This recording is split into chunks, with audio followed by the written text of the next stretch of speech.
மாண்புமிகு பேரவைத் தலைவர்களே, தமிழ் தாய் வாழ்வு குறித்து அரசின் தனி தீர்மானத்தை மாண்பு முதலமைச்சர் அவர்கள் இங்கே முன்மொழிந்திருக்கின்றார்கள். அது குறித்து அனைத்து இந்திய அண்ணா திராவிட முன்னேற்ற கழகத்தின் சார்பாக எனது கருத்தை தெரிவிக்கின்றேன்.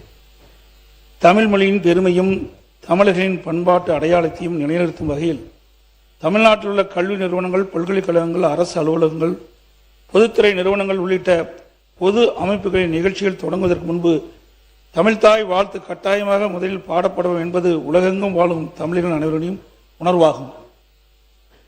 தமிழ்தாய் வாழ்த்து வெறும் பாடல் அல்ல, தமிழ் மொழியின் தொன்மை மொழி. அது நமது மொழியின் பெருமை, நமது பண்பாட்டின் அடையாளம். உலகெங்கும் வாழும் தமிழர்களின் உணர்வும் ஒன்றிணைக்கும் தமிழன்னைக்கு மரியாதை.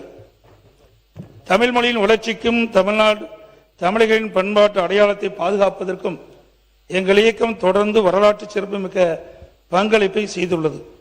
1968ஆம் ஆண்டு சென்னையில் 2வது உலக தமிழ் மாநாட்டை அண்ணா அவர்கள் நடத்தினார்கள்.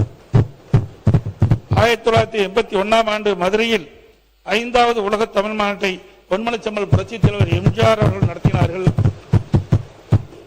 1995ஆம் ஆண்டு தஞ்சாவூரில் 8வது உலக தமிழ் மாநாட்டை இதே புரட்சித் தலைவர் அம்மா அவர்கள் நடத்தினார்கள். தமிழின் பெருமையை உலக அரங்கிற்கு எடுத்துச் சென்றார்கள். இம்மாநாடுகள் தமிழ் மொழி குறித்து உலகளாவிய ஆய்வுகள் வளர்வதற்கு பெரும் பங்களிப்பை செய்தன.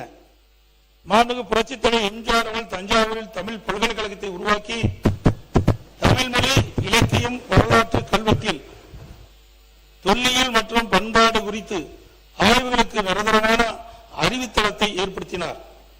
அந்த பாரம்பரியத்தின் தொடர்ச்சியாக அம்மாவின் அரசு 1956இல் நடைபெற்ற மாநிலத்தின் மொழிவழி மறு சீரமைப்பு குறிக்கும் வகையில் 2019ஆம் ஆண்டு நவம்பர் 1 தமிழ்நாடு நாள் என்று அரசு விழா கொண்டாடப்படும் என்று அறிவித்ததை இத்தருணத்தில் நினைவுகூர கடமைப்பட்டிருக்கின்றேன்.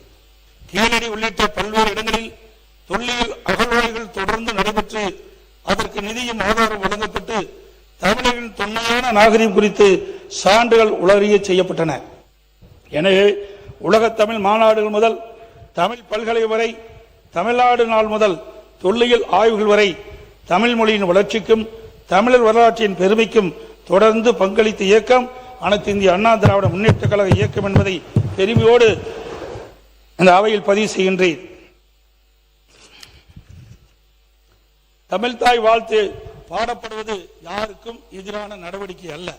அது தமிழுக்கு நாம் செலுத்தும் மரியாதை, நமது தாய்மொழிக்கு செலுத்தும் வணக்கம். தமிழர்களின் பண்பாட்டு அடையாளத்தின் வெளிப்பாடு. தேசப்பற்றும் மொழிப்பற்றும் ஒன்றுக்கொன்று எதிரானது அல்ல. நாம் இந்தியர்கள் என்பதில் பெருமை கொள்கின்றோம். நாம் தமிழர் என்பதில் அதே அளவு பெருமை கொள்கின்றோம். அரசியலில் நமக்குள் 1000 கருத்து வேறுபாடுகள் இருக்கலாம். ஆனால் தமிழ் என்று வரும்போது நாம் அனைவரும் தமிழர்கள்.